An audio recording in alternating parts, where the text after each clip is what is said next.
So we start meditation by just allowing ourselves to relax. We don't have to put a lot of effort into relaxing. It's more of a letting go than a trying to force.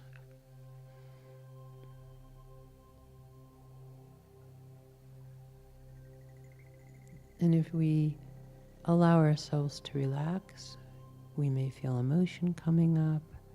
We might just feel relief.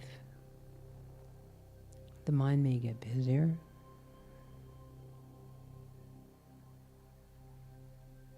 We might just be moved right into peace.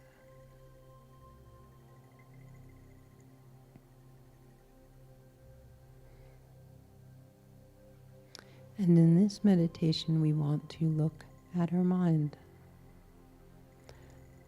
Not so much the thoughts or the emotions, but be an observer of mind itself.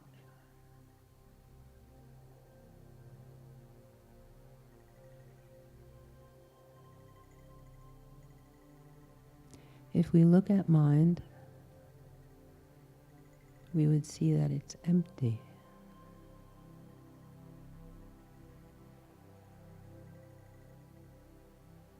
There's thoughts that are arising and falling, but that is not mind itself.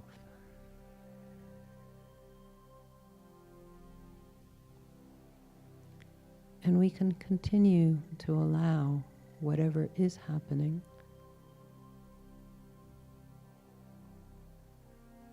while still moving into a state of oneness, consciousness, expansion.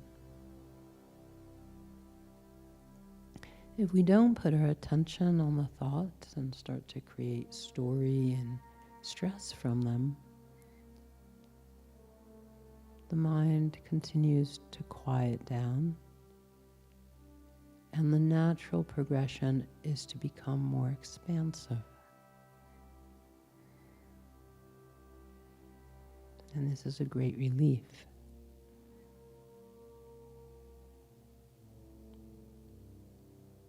Our Buddha nature is always wanting to move in this direction. For the most part, we are preventing our Buddha nature from arising.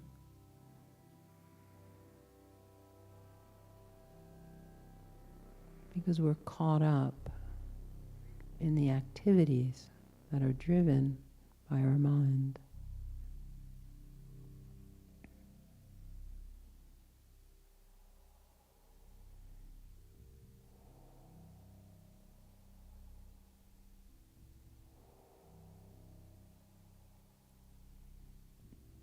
When we're able to allow peace to arrive,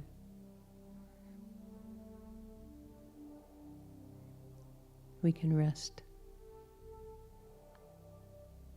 in what we're calling emptiness of mind. But it's not really empty. There's a safety there. There's a peace. There's an unconditional love.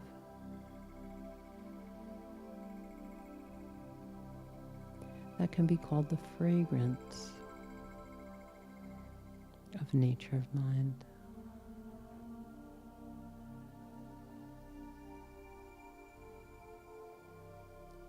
Sometimes we have difficulty allowing ourselves to rest in nature of mind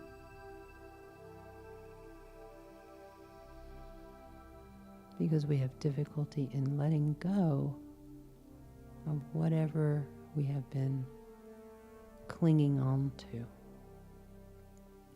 Often this has something to do with our to-do list or our responsibilities.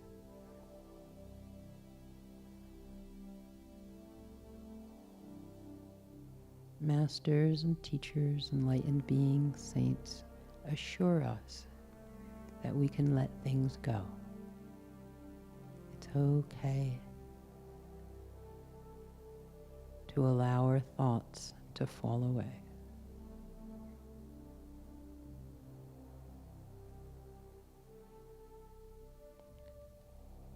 And this is part of what meditation is supporting us to do.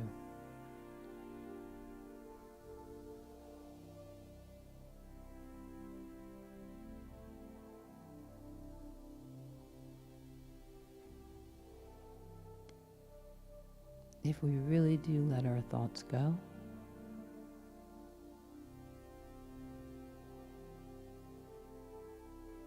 we'd actually observe them falling away.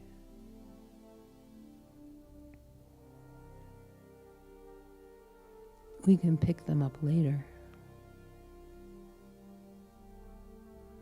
if we feel we really need them.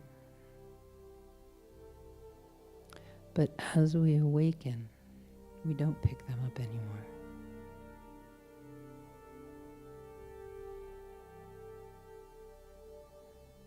The wisdom that arises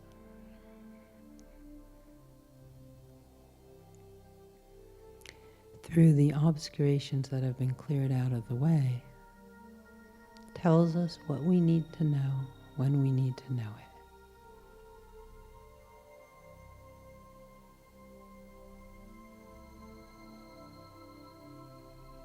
And we really can live like this.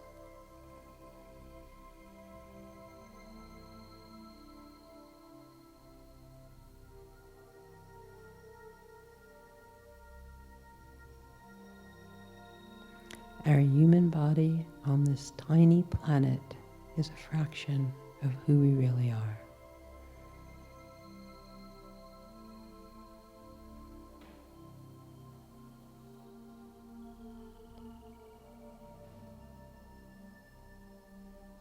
As we move into expanded consciousness, this greater self, the Maha self,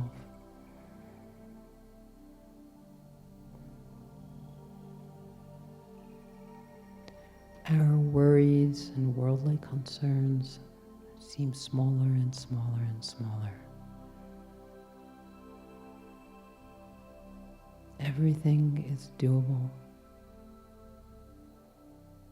Everything is resolvable.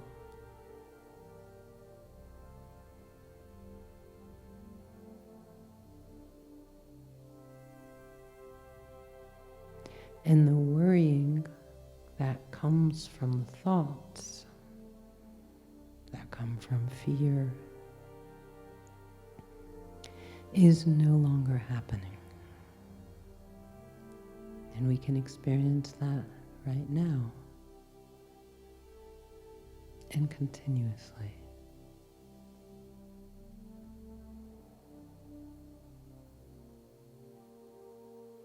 There is nothing happening in this world that we need to be stressed out about. The mind may tell us otherwise, but wisdom is very clear about this.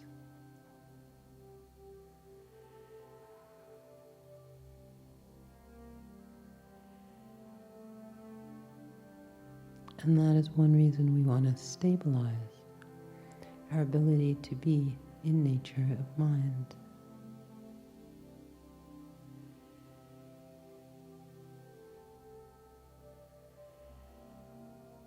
And this is how the mind is stopped, or at least slowed down. Everything's fine.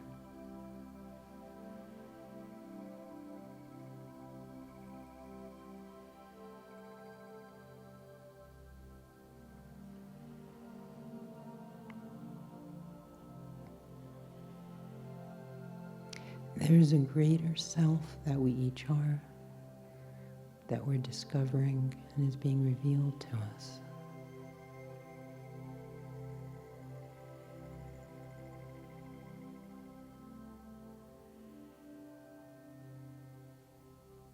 This Buddha self that we are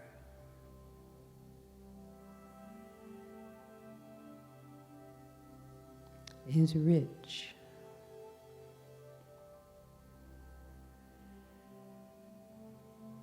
There's abundance in every way.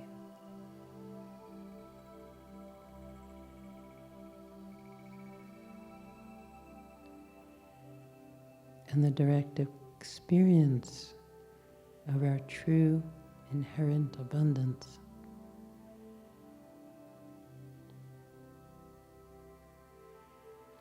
happens when our false belief systems fall away.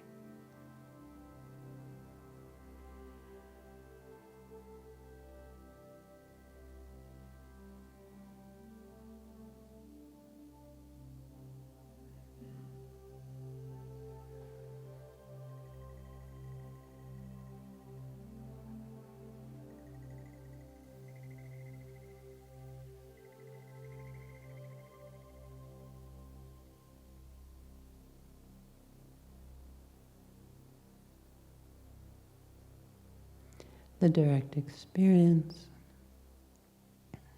of Mahamudra, nature of mind, expanded consciousness, calm abiding,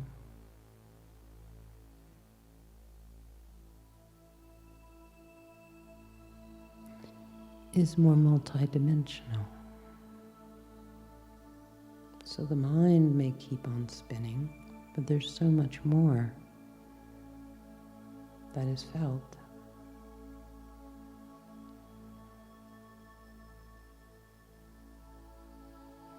Our evolutionary movement is from being an earthly being to a universal being.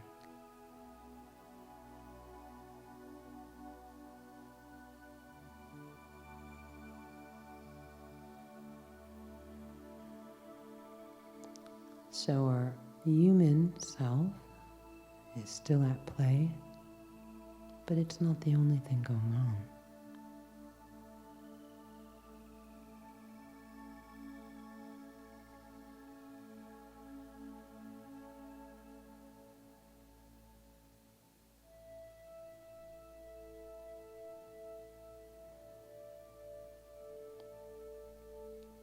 We move from a belief in independence to the realization of interdependence.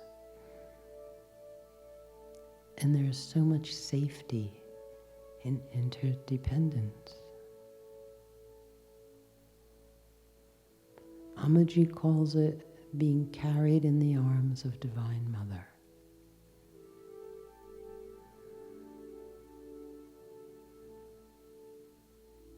And we are no longer alone or separate.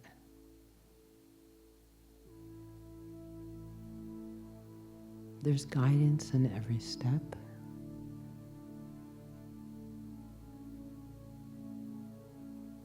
A foundation of trust.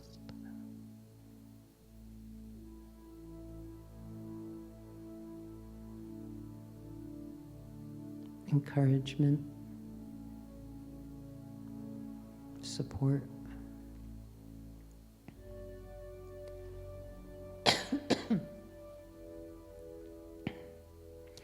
Confidence. Our guides, our higher self, those in celestial realms that we have connections to, fully believe in us. They already see us as Buddhas. They're asking us, see ourselves through their eyes, to claim our Buddha selves, claim our light.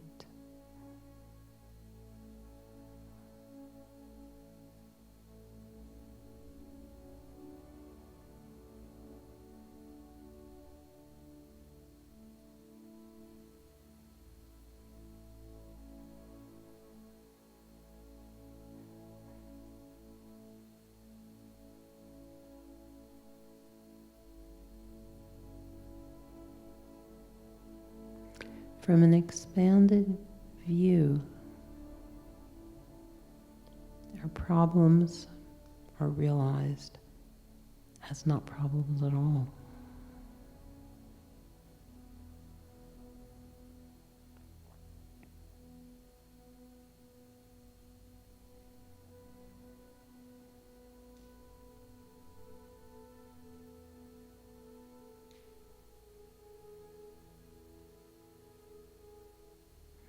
Can we imagine going forward without any more worry, any more stress, any more rising anxiety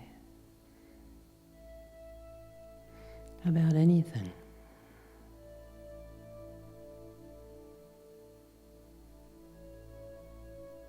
About our family, our kids, our partners, our financials, because that is what it is really like. Everyone's fine.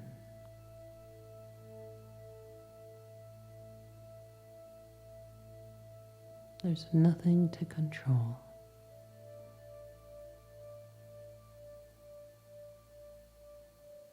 Everyone will eventually find their way to their own Buddhahood. For some of us, we have only this lifetime left. For others around us, there may be many more lifetimes. And it's all fine. The only awakening we're responsible for is our own.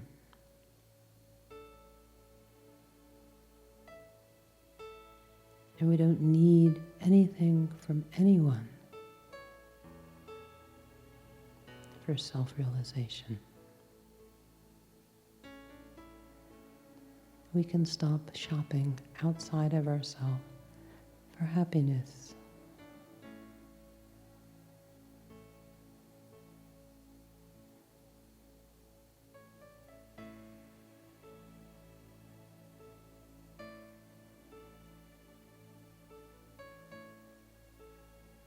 When we experience this on retreat,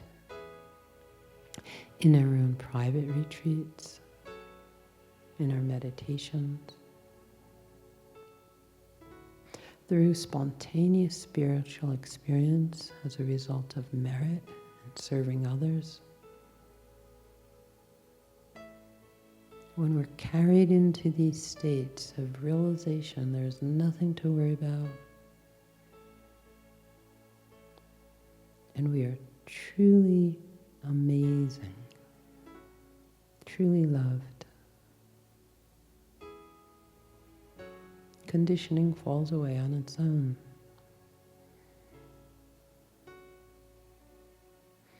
The awakening is more of a letting go than an effort to get this thing called enlightenment.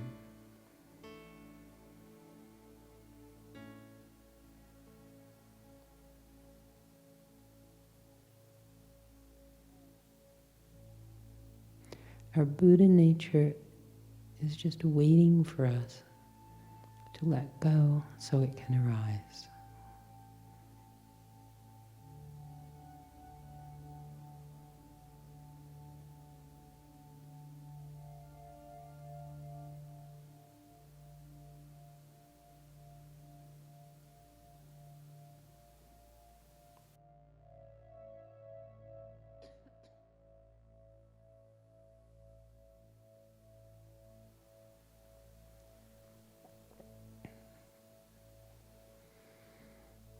For some of us, we'll just withdraw from being caught in the crossfire of the continuous mania that exists in our world. We're just done with it.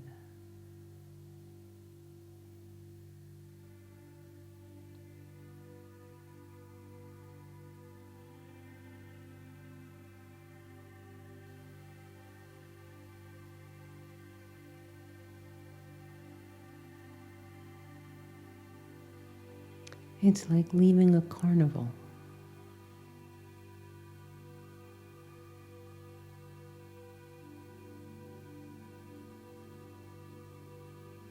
On the spiritual path, we grow out of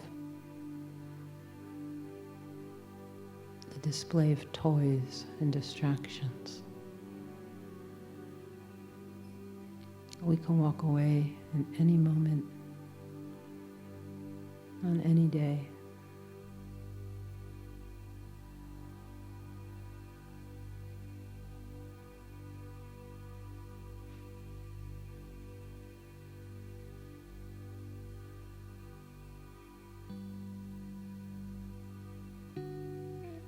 What keeps us in samsara is our attraction to it.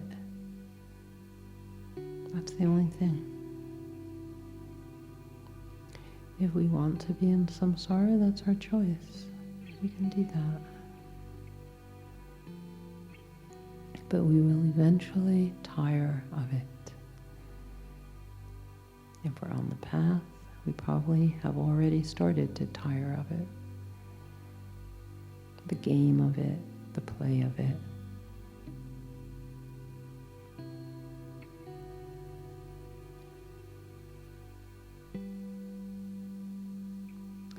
The suffering in it.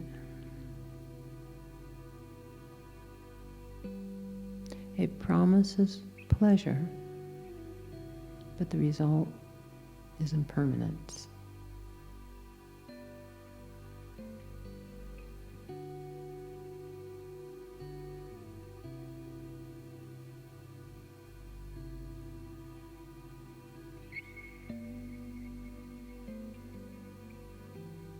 Samsara actually becomes what is boring, what is monotonous.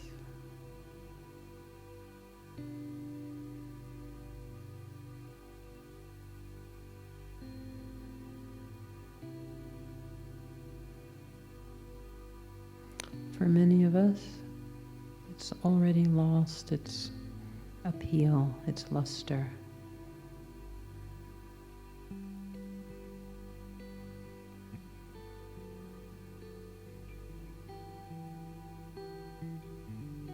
For some of us, we've already exited samsara.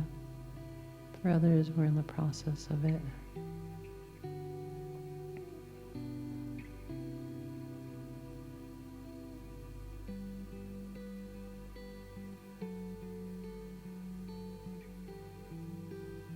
Leaving suffering does not mean we're no longer aware or responsive. We're just no longer triggerable. We're no longer invested. It's not life and death anymore.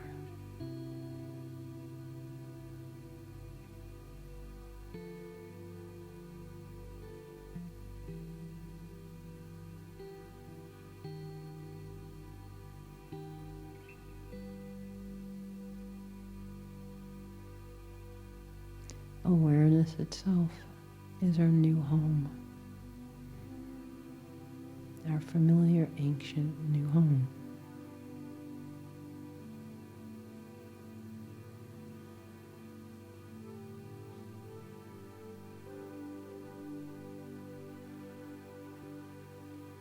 What are we aware of is our own true self.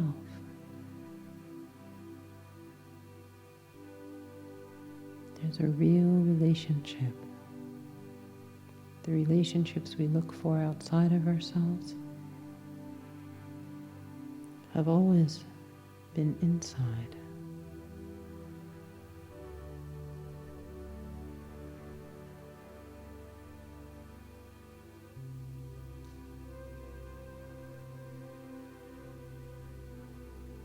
Awakening is a real coming home.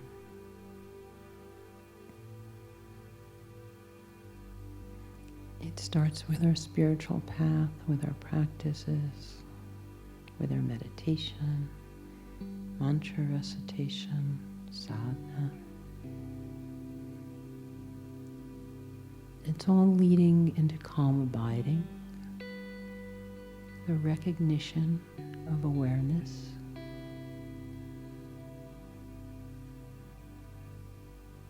as who we really are.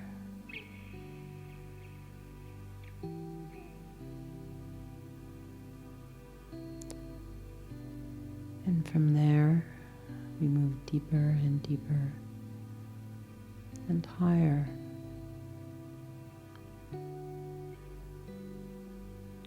And other worlds unfold.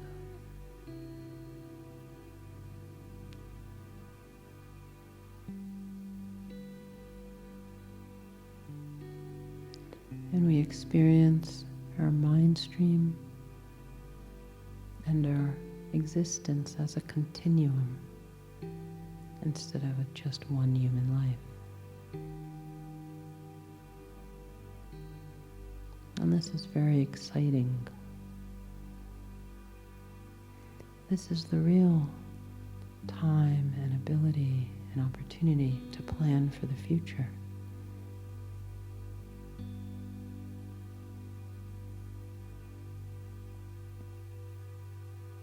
The future of our next lives.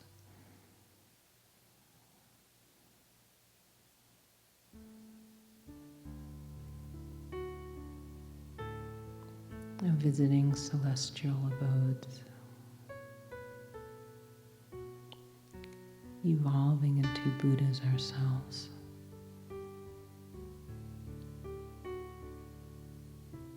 Where we can manifest entire realms,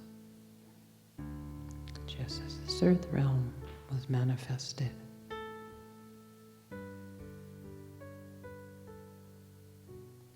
The state of awakening is a creative consciousness. It's adventurous, it's positive.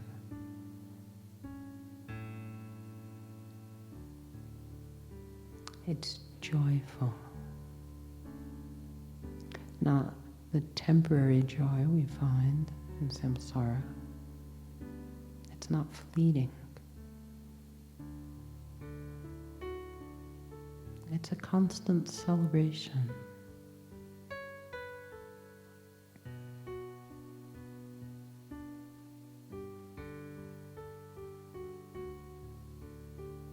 This might be hard to believe for the personal mind that feels challenged so often.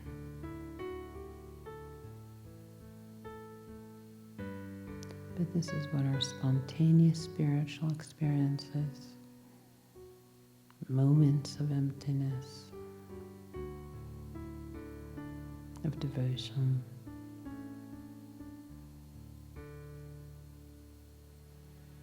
of vision,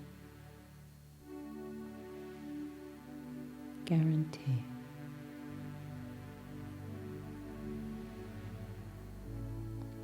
We could be and stay in awareness itself no matter what is going on.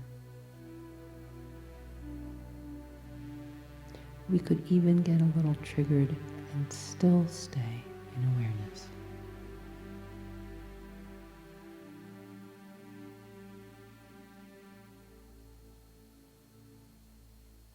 If we disconnect from it, we can just come back.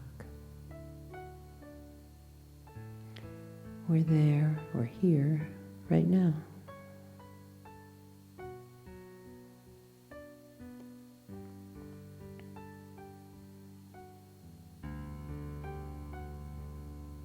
No more worries.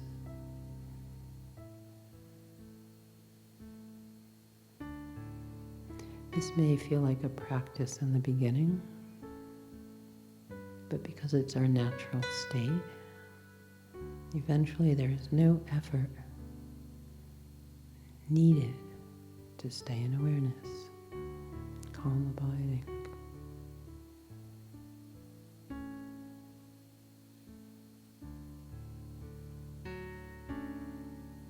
Ringo Tulku has said, when we arrive at this place, the whole world could turn upside down, and we're fine.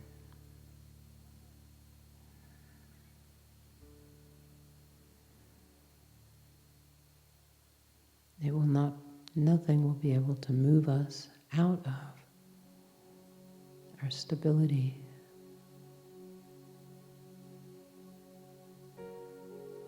In who we really are.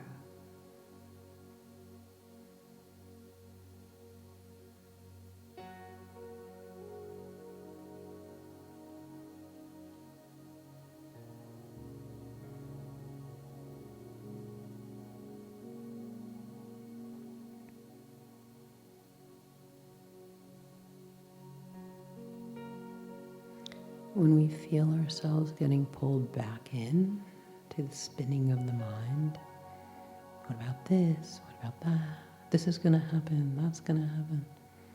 We can just drop it.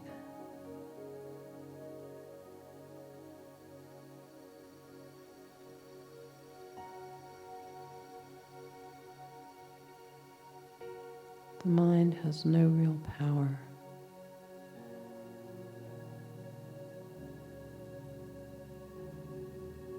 The only power it has is the power we give it. Just like the only value phenomenon has is the value we give it.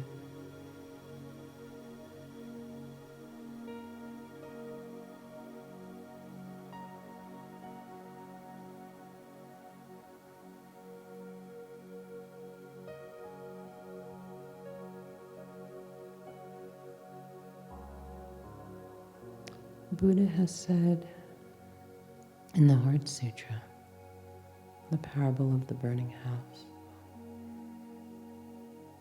I am the Father of the world.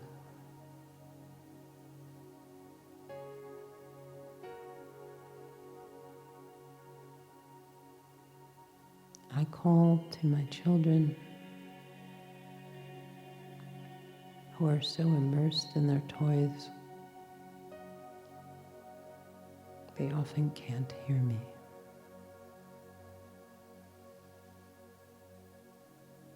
But what I promise them is so much greater than the toys that they play with.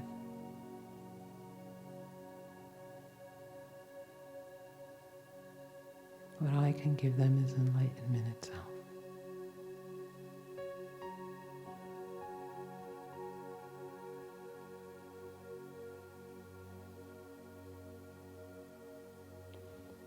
Sangsar Rinpoche has said, we are like thirsty people looking everywhere for water while we are holding ice in our hands. If we just relax, the ice will melt.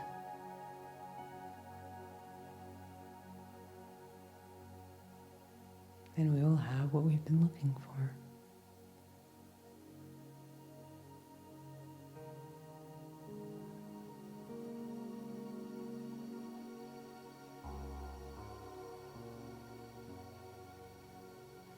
The human condition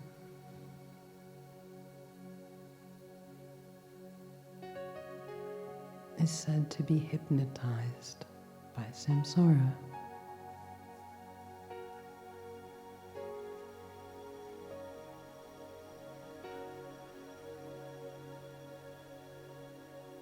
The path breaks through this hypnosis.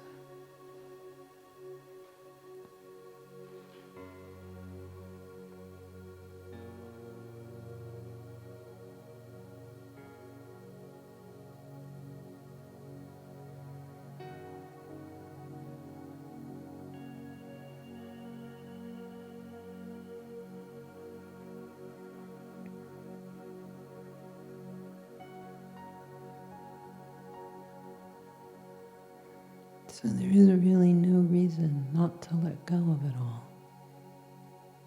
Let it be as it is.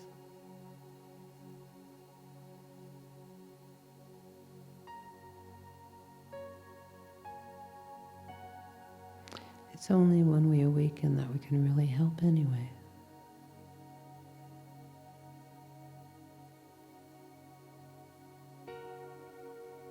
Yet we can still be in service.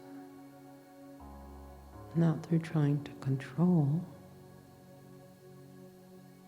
but rather through pointing.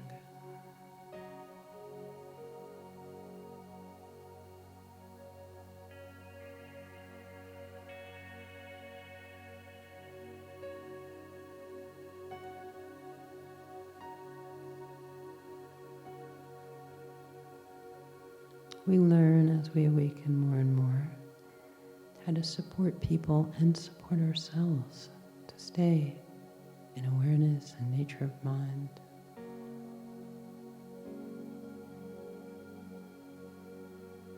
If people come up to us and start rambling on and on, kind of a frenzied, agitated way,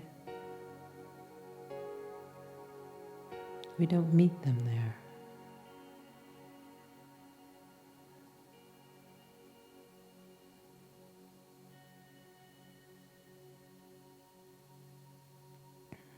There is no need to join anyone in samsara or manic or compulsive activity.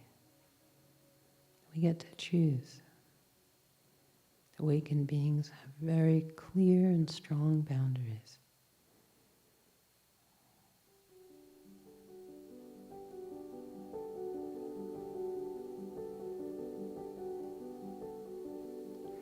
Because being in awareness is so wonderful.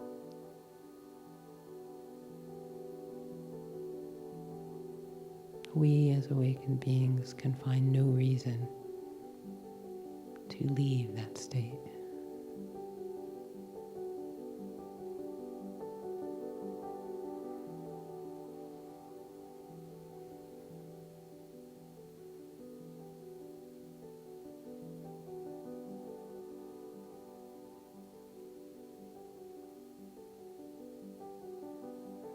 In the Four Noble Truths, Buddha Shakyamuni explained suffering to draw us away and out of our hypnotized state. At the end, his proclamation, the great good news, was there is a path.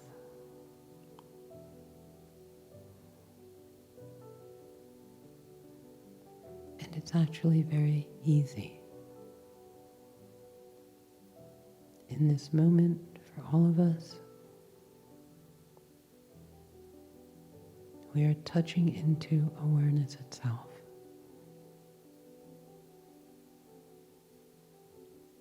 It is always here.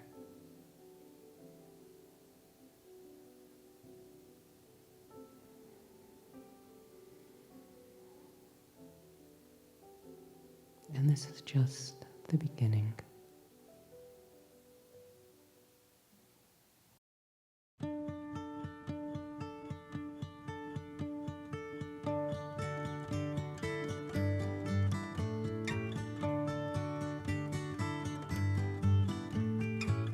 I listen to the wind of my soul. Where I'll end up, well, I think only God really knows. I've sat upon the setting sun, but never, never, never, never, I never wanted water once. Never, never.